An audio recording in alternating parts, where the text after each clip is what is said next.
The left will never stop their agenda to take over America. You are their enemy, and they will not negotiate. Prepare yourselves. Welcome to the Blue Shark Show with your host, Mike Lang. We've got to talk about the American Federation of Teachers, the AFT, and, where they're at. There's 1.7 million teachers, paraprofessionals, school-related personnel that belong to this group. Now, this group, of course, is nationwide, and they have a president. And the president's name, and she uses the pronouns of she and her, so I guess I could say the president's name is Randi Weingarten. And on her bio, it lists AFT president, unionist, fighting for children and democracy in communities. And it shows that she is married to a Sharon Kleinbaum, and her bio is a senior rabbi, New York City's Queer Synagogue. So the president of AFT is, if you look at her Twitter and her social media, she is an out-and-out socialist. She's for everything that Biden and AOC are doing. Now, this is a 1.7 million teachers. These are kind of the lead of education, supposedly. And these are, she's given marching orders to thousands, tens of thousands of teachers and administrators and things like that. So when this stuff trickles down and you see the background of people that are running this, it's got to blow your mind. Yeah, we've got AFT, and then there's, here in Texas, we've got Texas Association of School Board, Texas Association of School Administrators, the National Association of School Board. It's all kind of blended into one giant liberal enclave where the liberals, like, the rabbi and her wife, send down, like you say, their orders to the rest of these districts. First of all, who calls themselves a unionist, really, in 2022? That's like a phrase from the 1930s, right? Mm-hmm. So she's signaling to her buddies, I'm an avowed leftist, because that's what a unionist would be in today's time. And is it me, or do these national organizations, do they try to find like the person from central casting to represent like the most leftist, the most unconservative, they can find? I mean, wasn't it the head of the the Library Association that we talked about just a couple of months ago? It was right. It was another raging leftist. Raging leftist, and it's like, why can't we get? Let's meet in the middle, some middle ground. And I just don't see why it has to always be the far left. Well, I think that's probably because, and we talk about this all the time, because communists have infiltrated every one of the American institutions. If you like the show, you like what we are doing, please go to thebluesharkshow.com and sign up for our member-only access at $4 a month. So let's listen to Randy speak a little bit. They should just superimpose politician on the bottom third on her. Exactly. Randy, always good to have you on the show. We have heard stories from all over the country or a D behind her name. Shortage of teachers, what that means. There's this teacher shortage, and there is, but there's a kid shortage too. Being created so teachers can alert each other to those who are moving, so that they know right away when another teacher is coming in. I mean, talk to me about what this means for planning for the upcoming school year and how this affects it. Well, you have a perfect storm going on right now. And we have been warning about this for a long time. It's, that's why we had this big teacher shortage report that we adopted this summer, chock full of ways of how to solve. Perfect storm for years. I would like to see some of their solutions to the teacher shortage problem. Which I'm sure they're leftist solutions. It was a really, really hard year. You have fewer people going into the profession. You have a hot labor market where teachers can get 20% more for the skills and knowledge they have teaching in non-teaching jobs. And if you get it for the money, you'd leave, right? If it's for a calling, you're going to stay. Stress and strain, particularly that kids are coming in with greater needs because of 2 years of disruption. And that they call COVID. That I'm sure AFT was all for. Yeah. Remember the teacher strikes back in Chicago? They didn't want to go back. Pull up AFT's stance on the shutdown. Pandemic. And then you have all of the politics, the culture wars, the shaming and blaming, the Here we banning go of with the books, politics, shaming and the blaming. Look at her censoring of bio. And once curriculum. again, you can So, see this video on teachers Yahoo are, Videos they yourself. wonder, and I'll give you an If you think we're example. talking over it, go look at it yourself. many All this teachers stuff will be said to in at the A bottom. kid asked them a question after the Buffalo mass shooting. If they were in Florida or Texas, they didn't know whether they could answer the question that the shooter was a white supremacist. So there you go. Florida and Texas, right? You Two gotta most red demonize states. them. Yeah. Yeah. DeSantis. And, that brings up DeSantis and what he's doing with their, supposed teacher shortage. And he's like, hey, you guys want to teach this woke stuff, and leave? Get out of the state. So what he's done is he's gone and he's going to hire veterans, first responders, police, EMS, firefighters that put in their 20, 25 years, whatever it is, and they started young, so they're 40, 50-something years old, and now they can teach if they have a, BA degree or a BS degree, whatever it is, and even if they don't, they'll give them a waiver. like for 2 years, they'll follow a teacher around, right? Yeah, and they've got 5 years to get their teaching certification. And it's really a cool thing. Man, Ron DeSantis is like leading the way for a lot of stuff. And here's an example of a strong governor that doesn't cave to the lobbies and the teachers unions and all that stuff. He said, look, if y'all want to bounce, we've got plenty of, quality public servants that are willing to step in. And with all the veterans, for example, that were kicked out for not taking the COVID vaccine, there you go. The best part of DeSantis is he doesn't even play patty cake with them. He just tells them, listen, we're not going to do that crap. Other states that in so-called conservative states, those governors want to, talk conservative to the conservatives, but anytime it's time to actually, take action, they're a little bit softer. But DeSantis, he's right there, man. His words and his actions are side by side the same thing, and it's so awesome to see. Listen to the governor of Florida, Ron DeSantis. And so we are proposing first a governor's recruitment program focusing on our heroes. So in addition to recruiting retired military veterans, we also want to include first responders, law enforcement, EMTs, paramedics, firefighters who have their bachelor's degree to become teachers and bring their leadership and wisdom into the classroom. So I want to contrast something real fast. Okay, a few minutes ago, we watched the president of AFT blather on with a reporter about whatever. And then we have Ron DeSantis coming on here telling us solutions to problems. Okay, why is it the expert, right? The expert, the national level expert, her solution to this problem is, well, we submitted a paper about the problems with hiring teachers. Ron DeSantis, what does he do? You know what? We're going to hire some more teachers, cops, soldiers, firemen. Come on in. We're going to hire some more. See, that's the difference. The difference between a leftist bureaucrat who they want to talk and do their secret stuff on the backside, and you've got a conservative who sees a problem and who takes immediate action to fix the problem. It's just it's night and day, people. It is, and look at the prospective people they're going to get. They've got military experience. They have law enforcement. You're talking about firefighters, EMS, real world experience. And public servants. Yes. Every one of those career fields, that is all true public servants who a lot of them, the overwhelming majority, don't do it for the money. No, they don't do it for the money. They don't do it for all the extra stuff. And that was kind of what I said earlier, do you do it for the money or do you do it for a calling? And back in the day, it used to be a calling. And you knew you weren't going to be rich. You wanted to make sure you could have a life, a lifestyle, raise a family, but you knew you weren't going to be rich.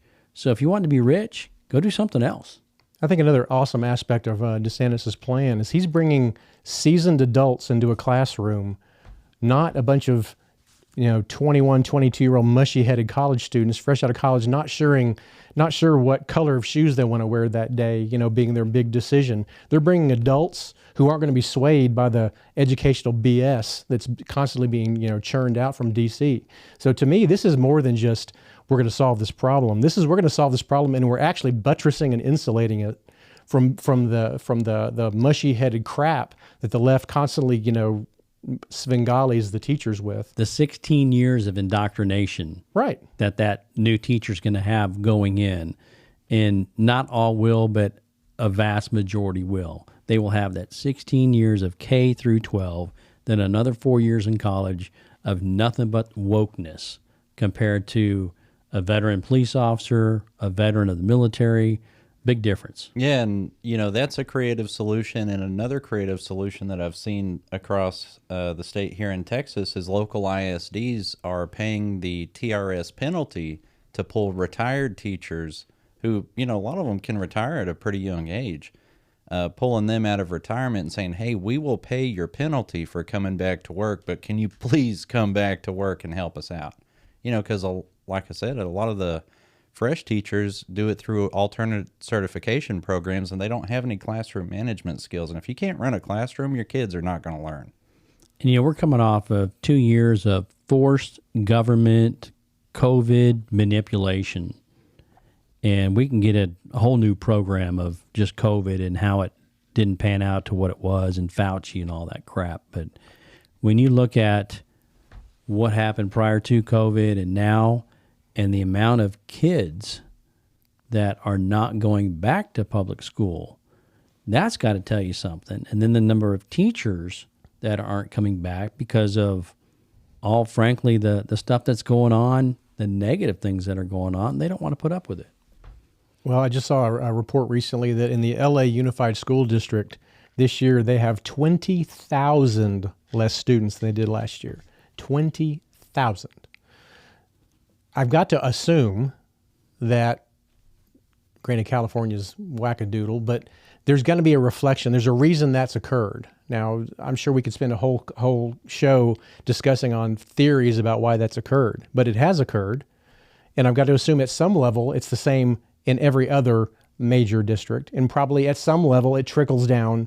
Whatever forces were acting upon the LA Unified School District to have that kind of reduction in student body, there has to be something's going on. Right.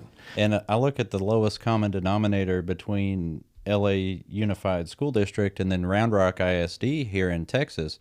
Round Rock has such a student shortage that they are having to send out mailers to kids in surrounding areas offering, enrollment there in Round Rock.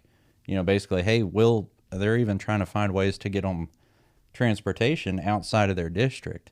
It's crazy. And, you look at why that is, because you've got the 5 woke ones down there running the ISD right into the ditch. And that makes a big difference, whether you get your bonds passed, whether your tax rate goes up.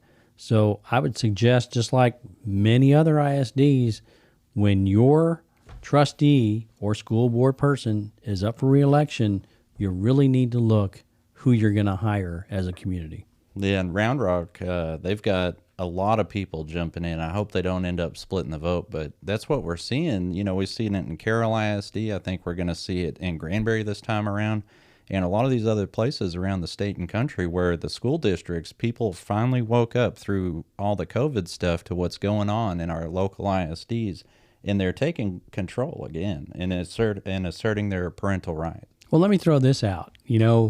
Everybody says 80-20. I think we're more 60-40 because we have 20%, I would say, squishes,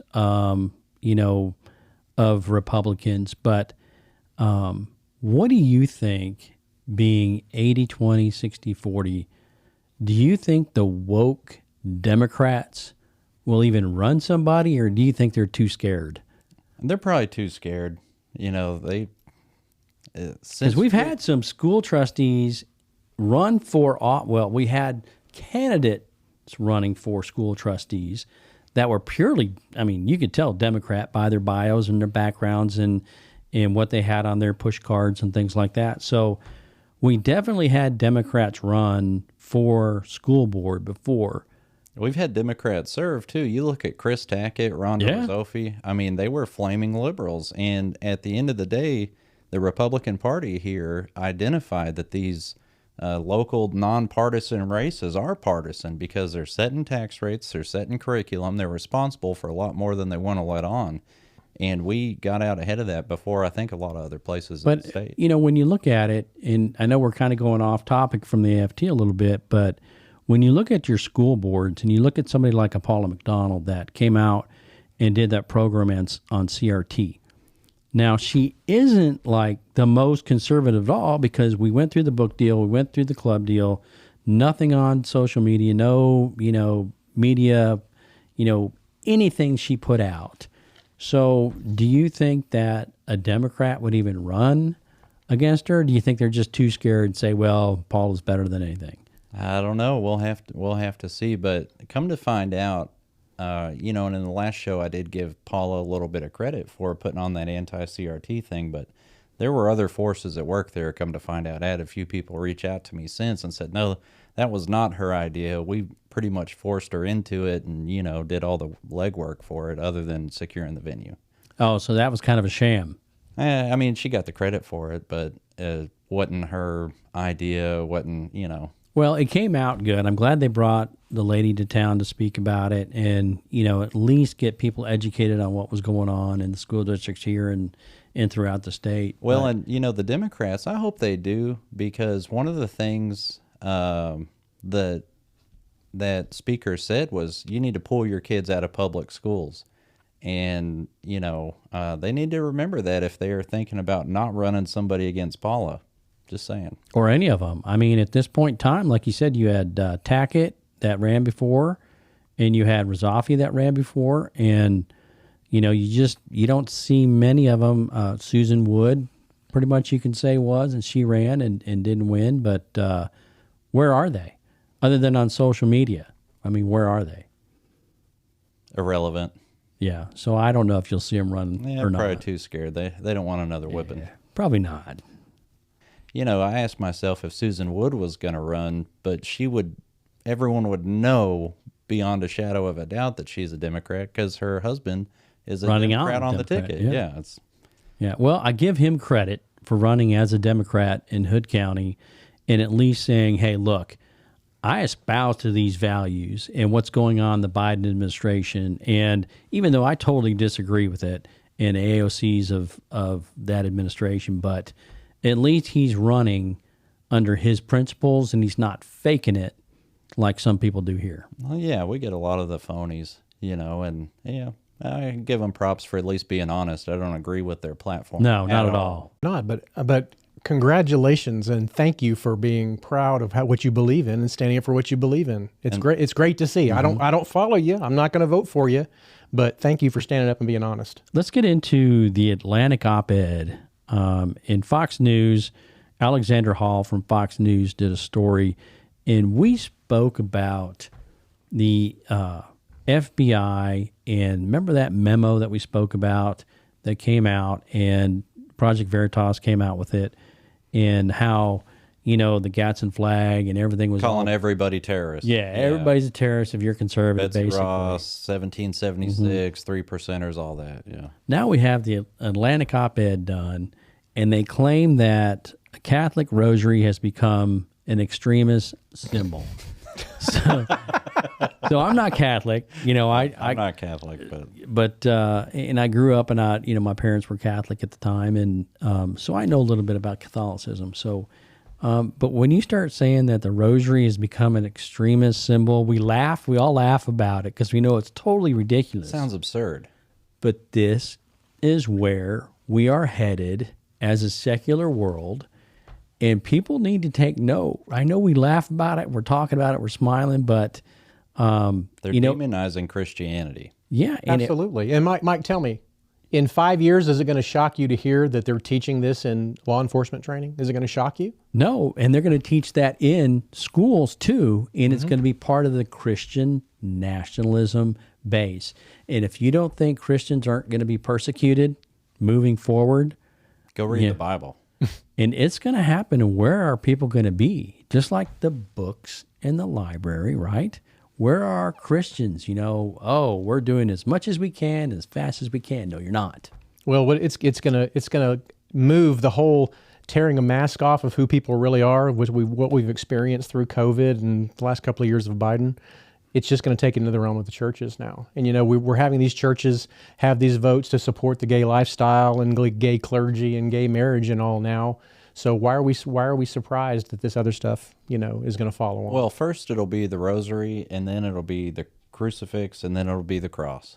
That's how this goes. And we saw this start, when they first started deplatforming people. You look at how they deplatformed Alex Jones, who's admittedly pretty far out there. He uses a lot of hyperbole, but they went from deplatforming him to the president of the United States in about 18 months. And, you know, these people are running in high gear, and it's like, we laugh about it, but, you know, I guess that's just my way of coping with all this stuff is, you know, you got to laugh about it and fight it. But, you know, part of the article, and I'm going to read you a paragraph because this is kind of the thinking of the left, the socialist left. The rosary is a string of beads or knots used by Catholics as they pray, a sequence of prayers, but one writer warned they have taken on a far darker meaning in modern times, just as the AR-15 rifle has become a sacred object of Christian nationalists in general. The rosary has acquired a militaristic meaning for radical, traditional, rad-trad is what they call it, Catholics. And Pentatonic claimed in the Sunday piece titled, How the Rosary Became an Extremist Symbol. So that's where they're headed. I mean, this Christian nationalism. And if you think that they're going to stop at the rosary, you're wrong. They don't stop. No, never. They will never stop going after Christianity. And that's why... And the family, yeah. And the families and everything that has made America great over the years, they're trying to tear down all of it. The high school students that graduate test at a lower level compared to the rest of the world than ever right now. They're taking bites of different religions, whether it's Catholicism, whether it's the Methodists now with the gay leadership. We just did a story on the AFT, you know, a little bit ago, and, you know, the gays involved in the church, whatever religion you are, and it's starting to become a accepted secular world. They want you to hide your religion. They don't want they don't want evangelism. They don't want discipleship. They don't want any of that stuff. They don't want Christianity to spread. And just a few years ago, when people that, you know, call themselves Christians made up less than 50% of the U.S., they celebrated that because they saw that as a pivotal point. And we have to, you know, get back on track. So I wonder, if I search through my Bible, I'm curious where in the Bible, maybe you two can help me with this, where you can find the Bible where we're getting some instruction that Christians and the church need to bend their ways to the changing winds of the world. Can you help me find that passage in the Bible real fast? There's got to be something in there because, you know. It's not. The churches are bending it, not the Word of God. So like, that can't be true, Mike. It is true, and I know you're being kind of facetious, but you know, when they talk about Christian nationalism, that's where we're headed. And I talked earlier about the persecution, and it's coming. If people want to stand, they can stand for God. If not, they can fall. I hate to say it, but if being for Jesus and God makes you a radical, I'm sorry, radical. You're going to be. Sorry. Yeah. Well, you are sorry. now. I mean, you're a radical now, and so are you. Yeah, so. they call us all Christian nationalists, and it's like, you know, I'm not going to shy away from my faith, and I'm not going to shy away from saying that we need more Christians in all the areas in all the institutions that have been infiltrated by communists over the years. We need to replace communists with Christians, and we'd be a lot better off. I'm a Christian, and I believe in America being first. If that belief makes me a Christian nationalist, then so be it. And you're white. Well, how do you know? Have you seen my genetic makeup? Yeah. You're right. Did you identify that way? I'm not a, what do you call it? I'm not a... What's your bio? Genealogist. I guess that's what it would be called. What's your bio on Twitter or all that? Do you have pronouns? I do not have pronouns. I don't either. I'm just wondering. You know, that's kind of the new thing, I guess. I'm still waiting for the first time someone asks me my pronouns. I don't even know how I'm going to respond to it. I'm assuming I'm just going to laugh and turn and walk the other direction. But my pronouns are normal. They taught us pronouns in about first or second grade English, and I'm cool with that. If you like the show, you like what we're doing, please go to thebluesharkshow.com and sign up for our member-only access at $4 a month. Let's talk about something that came out the other day that I thought was excellent. And it's written by Dennis Funderburg Jr., and he's the president of Five Crowns International Ministries.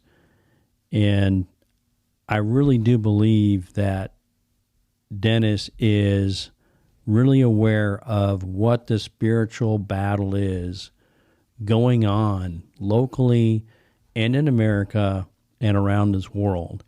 And you can go to his Facebook, Dennis Funderburg Jr., or you can go to the Hood County Blue Shark Facebook group and read his kind of response of what's going on. And I thought it was excellent.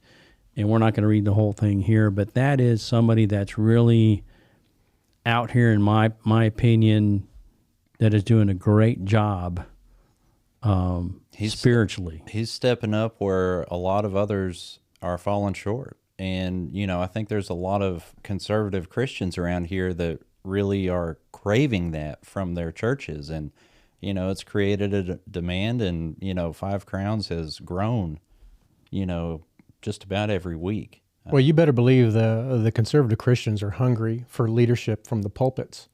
And so not only is it great to see a leader stand up and not be afraid to lead, but I'm really hopeful that after this, you'll have some other pastors not be afraid to then step into the light and also be speaking the truth, because it stinks to be the only person standing out there, catching the spears thrown at you. Because trust me, he's going to get some pressure on the stuff he just printed.